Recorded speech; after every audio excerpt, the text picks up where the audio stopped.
Israeli disregard of civilian innocence in a wartime setting and its reliance on grossly disproportionate and excessive uses of force. Israel should be held accountable for committing crimes against humanity. To the inhuman practices in Palestine. An ethnic cleaning operation conducted by the Zionists. Here I now give the floor to the representative of United Nations Watch. Mr. Falk, in Section 5 and 7 of your report, you endorse those who, quote, wage a legitimacy war against Israel. Similarly, on September 19th, you called the Goldstone report a key weapon in, quote, what I have called the legitimacy war.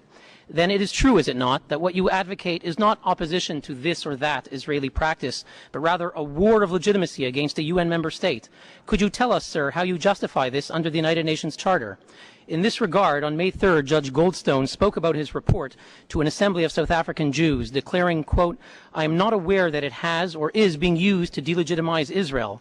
Indeed, he pledged he would object to any such use. Sir, given that this is precisely how you are using his report, could you tell us whether Judge Goldstone has conveyed any objection, and if so, when? In paragraph 12, you portray Hamas as a peaceful organization, referring to its, quote, overtures.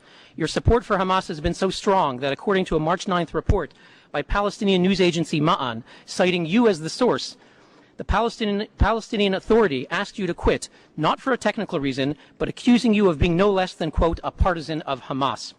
Since this council is about protecting human rights, why does your report mention nowhere that Hamas is a fundamentalist group that systematically discriminates against women, crushes religious minorities, executes political opponents, and persecutes gays? Why no mention of the Hamas Charter, which explicitly calls for the murder of Jews? Why do you disregard these gross violations of human rights?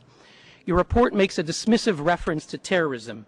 Given your attitude toward Hamas, given that you published a 2008 article signed in your UN capacity alleging complicity of the U.S. government in the 9/11 terrorist attacks, and given that you played a key role in publishing David Ray Griffin's book, The New Pearl Harbor, the leading conspiracy tract arguing that 9/11 was an inside job and your name is on the front cover, are you concerned about how your actions impact on the credibility of the United Nations in combating terrorism and in protecting human rights?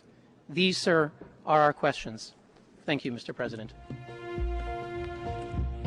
Finally, a word on the criticism of my reference to legitimacy wars. The existence of a legitimacy war is an expression of recognition of the role of the Palestinian solidarity movement worldwide.